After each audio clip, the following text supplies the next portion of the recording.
మీరు ప్రతి ఒక్కరిని ఎవరు మాట్లాడితే వాళ్ళు బెదిరిస్తారా? ఏ జన సైనికులే సైనికులా? జన సైనికుని ఇంటి పక్క మా సైనికులు లేరా? ఒక్క మాట తలుచుకుంటే మా సైనికులు జన సైనికులు తిరగడానికి కూడా ఇబ్బంది అవుద్ది.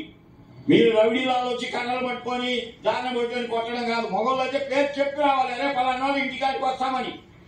ఆడ శవాలు అవ్వడమా దుమ్ము లేయడమో చూపిస్తాం. మీరే అంటున్నారు కదా హిందువులకు రోషం లేదు పౌరుషం లేదని. ఏం మాకు లేదా? ఎస్సీ ఎస్టీ బీసీ మైనార్టీలకు పౌరుషాలు లేవా? మాకు గుళ్ళు లేవా? ఏం మాట్లాడుతున్నావు పవన్ కళ్యాణ్? నువ్వు రాష్ట్రానికి ఉప ముఖ్యమంత్రి, ఒక పదవి ఉప ముఖ్యమంత్రికి అర్థం కూడా తెలియని కూడా ఉప ముఖ్యమంత్రి చేశారు. ఎందుకంటే ఈయన 10th క్లాస్ పాస్ కదా. ఏ మార్కులతో పాసు? కలిపిన మార్కులతో పాసు. 34, 31 వస్తే 3 మార్కులు రోషేటంలో కలిపితే వాడితో పాసు. ఎడ్యుకేషన్ మినిస్టర్ ఎవరో ఆయన టైంలో పాసు. నువ్వు కూడా ఇవాళ నీ దగ్గర ఉన్న ఫైల్, ఒక్క ఫైల్ చదవడానికి నీకు సాయంత్రం పట్టింది. ఉదయం నుండి సాయంత్రం దాకా నువ్వు ఆ ఫైల్ చదవలేవు. ఆ ఫైల్ వచ్చుంటే ఏం చేయాలో అర్థం కాక అర్థం పట్టుకొని ఒక పెన్ను పట్టుకొని ఇట్లా కూర్చొని పోజులు ఇస్తున్నాడు మీడియా. అది కాదు ఇవ్వాల్సింది, దీక్షగా చేయాల్సింది. ప్రజలలోకి రా, ప్రజల ఇబ్బందులు ఏంటో చూడు, నువ్వు చెయ్యి. నీకేనా ఎవడని అర్థం చెప్తాడు? రోడ్లు ఊడిపోయినాయి, కాలిపోయినాయి, గుంతలు పడ్డాయి. మళ్ళీ ఇప్పుడే ఆ గుంతలు ఎక్కడ ఉన్నాయి? నీ ప్రభుత్వంలో గుంతలు ఉన్నాయిగా, ఒక్క గుంతలను పూడ్చావా? ఇసుక ఏమైంది? ఫ్రీ ఇసుక టన్ను 1374 రూపాయలు టన్ను. మా టైంలో ఎంత? 34 రూపాయలు, 340 రూపాయలు. ఎక్కడన్నా ఉందా? రేపు పెడుతున్నారు, వైన్ షాపులు పెడుతున్నారు, పెట్టండి. ఆడోళ్ళే తిప్పి తిప్పి కొడతారు. స్కూళ్ళు కాలేజీలకు దగ్గరలో ఎక్కడ గుడుల దగ్గర ఎక్కడైనా వైన్ షాప్ కనపడితే మాత్రం ఖచ్చితంగా ఆడోళ్ళే ఆ షాపులకు నిప్పు పెడతారు. మీరు పోలీసు వాళ్ళని పెట్టి అమ్మించుకోండి, పర్వాలేదు, రోడ్డు మీద అమ్మించుకోండి, స్కూళ్ళ దగ్గర గుడుల దగ్గర కాదు. న్యాయం గెలిచింది. ఏదో అధికారం నా చేతిలో ఉంది కదా అని చెప్పి ఏది పడితే అది మాట్లాడేస్తే, ఏది పడితే అది వ్యవహరించేస్తే ఎలా నేను ఏం చెప్పినా చెల్లుతుంది అని అనుకుంటే చట్టం, న్యాయం, ధర్మం ఉన్నాయని చెప్పి న్యాయస్థానం ఇంకోసారి ప్రూవ్ చేసింది. పిచ్చి పిచ్చి మాటలు మాట్లాడటం కుదరదు. భారతదేశంలో చట్టం ఉంది, న్యాయం ఉంది, న్యాయస్థానాలు ఉన్నాయి.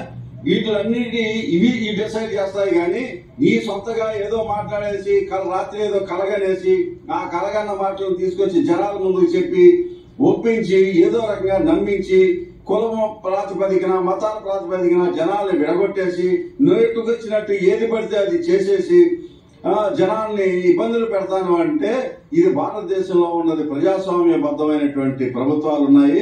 ఇక్కడ న్యాయస్థానం ఉంది. న్యాయస్థానం తలుచుకుంటే ఇట్లాంటివి కుదరదు అని చెప్పి ఇంకొకసారి ప్రూవ్ చేసింది. చెంపదెబ్బ కొట్టింది. ఆ కొట్టడంలో కూడా దిమ్మ తిరిగిపోయేలాగా మళ్ళీ అదేదో సినిమాలో ఉంటాడు, ఎవడు కొడితే దిమ్మ తిరిగి మైండ్ బ్లాక్ అవుతుందో ఆడే పండంటాడే, అదే సుప్రీంకోర్టు. అదే సుప్రీంకోర్టు వాళ్ళు కొడితే దిమ్మ తిరిగిపోయేటట్టుగా రాష్ట్ర ప్రభుత్వానికి సిట్ వేసే అధికారం కూడా లేదు, ఆయన వేయడానికి అన్నట్టుగా సుప్రీంకోర్టు ఇవాళ మాటలు మాట్లాడింది. సుప్రీంకోర్టు పర్యవేక్షణలో సిబిఐ నేతృత్వంలో ఒక 5 సభ్యులతో కమిటీని వేసి ఈ కమిటీకి సిబిఐ డైరెక్టర్ గా ఉన్నటువంటి వ్యక్తిని ఆయన పర్యవేక్షించమని చెప్పి సిబిఐ తరఫున 2 ఆఫీసర్స్ ఉంటారు.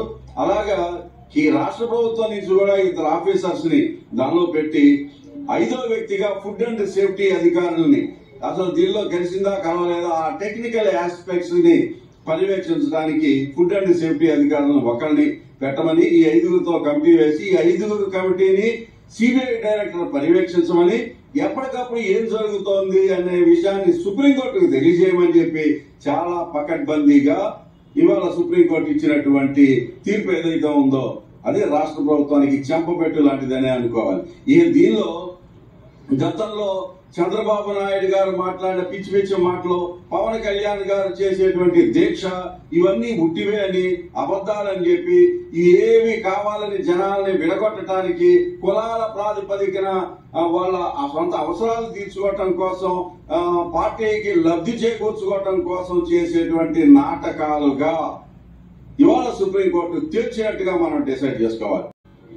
అయ్యా పవన్ కళ్యాణ్ గారు 32,000 మంది ఆడపిల్లలను దాచిపెట్టారు, అమ్మేశారు. ఈ వాలంటీర్స్ అని నువ్వు చెప్పినోడివి, నువ్వు మాట మీద నిలబడి ఈ 32,000 మందిలో కనీసం 1,000 మందిని అలా తీసుకొచ్చావా ఈ 100 రోజులలో?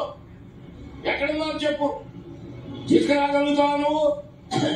మా శ్రావణ్ కుమార్ అడిగే మాటలకు నువ్వు ఒక్కదానికి సమాధానం చెప్పని నీ వల్ల లేదు, మీ వల్ల కాదు కూడా. శ్రావణ్ కుమార్ క్లియర్ గా అడుగుతున్నాడు. ఇప్పుడు మీరు ఎక్కి 100 రోజులైంది, ఇప్పటికే 6,000 మంది చిల్లర అమ్మాయిలు మిస్సింగ్ కేసు ఉంది. ఎక్కడున్నారు వాళ్ళు? మేము నిలదీస్తాం. అదేమనంటే మాలేసుకొని అయ్యగారు మాలలు ఉన్నాడంట, కరువు వస్తే మాలల, తుఫాన్ వస్తే మాలల, ఇష్యూ వచ్చాక మాలలోకి వెళ్ళిపోతాం. మీరు ఇదే జరిగితే రాబోయే రోజులలో ఈఎంల మీద ఎవడు ఒప్పుకోడు. अखिलेश यादव क्लियर గా చెప్పాడు, अगर 80 का सीट 80 महीने जीत लिए तो तभी मैं ईएम का कोई एक्सेप्ट नहीं करूंगा बोला. మీరు గుర్తుపెట్టుకోండి, మీ పిచ్చి దేశాల కోసం ఆంధ్రప్రదేశ్ సస్యశ్యామలంగా పచ్చగా ఉన్న ఆంధ్రప్రదేశ్ ని ఇలా కరువు రాష్ట్రంగా బీహార్ కన్నా ఘోరంగా మీరు మారుస్తున్నారు. దీన్ని దృష్టిలో పెట్టుకొని మీరు ఏం చేయాలో చేయండి, మీరు పద్ధతి ప్రకారం చేయండి. మీరే అన్నారుగా పద్ధతి ప్రకారం ఏం చేస్తాం, ఏడ చేస్తున్నారు మీరు పద్ధతి ప్రకారం? ఎవడు ఎదురు దిగితే వారి మీద కేసా? ఎందుకు పెడతావు కేసు? ఆ రోజు ఒక డాక్టర్ గురించి మీరు ఎంత ఇష్యూ చేశారు. నిన్న కాకినాడలో ఒక లెక్చరర్ డాక్టరు అని ఎంత అవమానపరిచారు మీరు. మీ ఎమ్మెల్యే ఇష్టం వచ్చినట్టు తిట్టాడు, తిట్టి నేను క్షమాపణ దీక్ష అంట. మీరు ఈ 100 రోజులలో బీహార్ కన్నా అద్మానంగా తయారు చేశారు మన రాష్ట్రాన్ని. ఒకటి పోయేరికి ఒకటి, ఒక ఇష్యూ పోయేరికి ఒక ఇష్యూ. ఎందుకు మీకంత కక్ష? ఎట్లా మీరు గెలిచిందేమీ లేదు, ఈఎంలు మేనేజ్ చేసుకొని గెలుచుకున్నారు. మీ వల్ల మేము ఛాలెంజ్ ఇస్తున్నాం, ఏ దమ్మున్న మగోడ ఎమ్మెల్యే రమ్మను, నేను ఓట్లతో గెలిచినాను, ప్రజల ఓట్లతో. మేము రిజైన్ చేస్తాము, మీరు రిజైన్ చేసి రండి. మీరు ఒకప్పుడు మా మీద రిజైన్ ఛాలెంజ్ ఇచ్చినట్టుగా ఇప్పుడు ఇస్తున్నాం. 26 జిల్లాలలో జిల్లాకు ఒకరిని రిజైన్ చేయించండి, మీరు కానీ గెలుచుకుంటే ఇంకా మేము పర్మనెంట్ గా మాట్లాడడం మానేస్తాం. ఓట్లేసి తీసుకుంది లేదు, మీరు ఈఎంలు మేనేజ్ చేశారు, ఎక్కడెక్కడ చేశారో మొత్తం మా దగ్గర లిస్టు సహా ఉంది. కాకపోతే ఏంటంటే ఇప్పుడు కోర్టు కేసారు, అది కోర్టు పరిధిలో ఉంది. ఈవెన్ ప్రధానమంత్రి మోడీకి అమిత్ షా కూడా తెలుసు. ఉండవల్లి అరుణ్ కుమార్ క్లియర్ గా చెప్పాడు, 20 లక్షల ఈఎంలు మిషన్లు మోడీ దాచిపెట్టాడు, అవి ఎక్కడున్నాయో చెప్పమని మోడీని. మీరు అనుకోమాకండి మేము శాశ్వతంగా మేము ఉంటామని. శాశ్వతం అనేది ఎవరికి శాశ్వతం కాదు.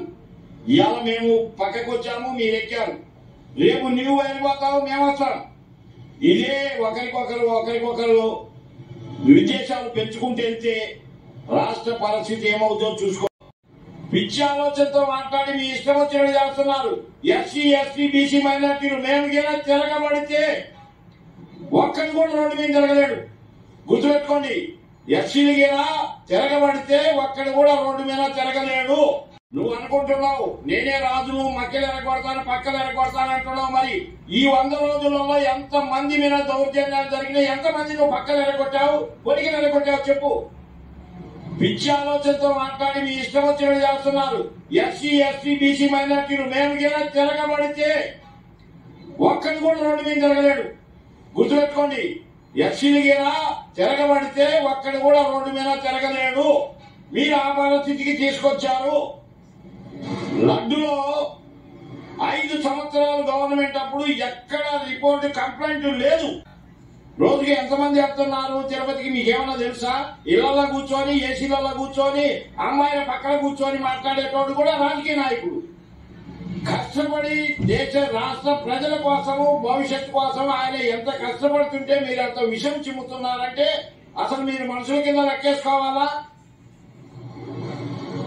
ఆపద రాష్ట్రానికి ఆపద వస్తే ఒక్కడి కనపడ్డు, తుఫాన్ వచ్చినప్పుడు ఒకటి కనపడ్డు. ఇదే పవన్ కళ్యాణ్ గారు ఏమన్నాడు, స్టీల్ ప్లాంట్ ఉద్యోగస్తులందరినీ మీరు బయటికి రండి నేను వస్తానన్నాడు. వాళ్ళు బయటకు వచ్చేసరికి ఇంట్లోకి పోయాడు. ఈయన మాట్లాడతాడు అయ్యాలా? ఇక్కడ తుఫాన్ వచ్చి జనాలంతా 7 రోజులు 8 రోజులు వాటర్లో ఉంటే ఈయన వస్తే ఈయన చూడడానికి ఇంత పెద్ద అందగాడు లేడని ఈయన చూడడానికి జనాలు ఎగబడతారా? పిచ్చి కూతలు కూర్చున్నాడు. చేతగానోడు ఏదో అంటారు చూడు వంక, అటువంటి వ్యవహారం మాట్లాడొద్దు. ప్రజల దగ్గర రండి. ఇవాళ సింగనగర్ కో పాయకాపురం ఆ ఏరియాలో లిస్టు రాశారు, 100లలో లిస్టు రాశారు. పార్టీ పరంగా ఎస్సీ ఎస్టీ బీసీ మైనార్టీలకు 20 మందికి ఇచ్చి 80 మందికి మీరు ఇబ్బంది పెడుతున్నారు. అదేమంటే నువ్వు వైఎస్ఆర్సీపీకి ఓటేశావు. ఇది ఎంత దౌర్భాగ్యమైన రాష్ట్రం పరిస్థితిని తీసుకొచ్చాడో చంద్రబాబు నాయుడు గారు. నీకు మంచిది కాదు చెప్తున్నావు. నువ్వు అనుకుంటున్నావు నేనే రాజును, మక్కలు ఎరగొడతాను, పక్కలు ఎరగొడతాను అంటున్నావు. మరి ఈ 100 రోజులలో ఎంత మంది మీద దౌర్జన్యాలు జరిగినాయి? ఎంతమంది నువ్వు పక్కలు ఎరగొట్టావు, పొడికలు ఎరగొట్టావు చెప్పు. ద్వారా నాకు అర్థం కావట్లా. పెళ్లి ఎన్నిసార్లు చేసుకుంటాడు? మీరు మీ పవన్ కళ్యాణ్ గారి లెక్క 3-4 సార్లు చేసుకోవట. ఒకటే పద్ధతి. ఒకసారి డిక్లరేషన్ ఇచ్చి నేను క్రైస్తవుని అని డిక్లరేషన్ ఒకసారి ఇచ్చాడు. నువ్వు వచ్చినప్పుడల్లా డిక్లరేషన్ ఇవ్వాలంటే మీ గుళ్ళల్లో పనులు చేసే వాళ్ళ ప్రతిరోజు మీరు అడుగుతారా? రోజుకి ఎంతమంది వెళ్తున్నారు తిరుపతికి మీకేమన్నా తెలుసా? ఇళ్లలో కూర్చొని ఏసీలలో కూర్చొని అమ్మాయిల పక్కన కూర్చొని మాట్లాడేటోడు కూడా రాజకీయ నాయకుడు.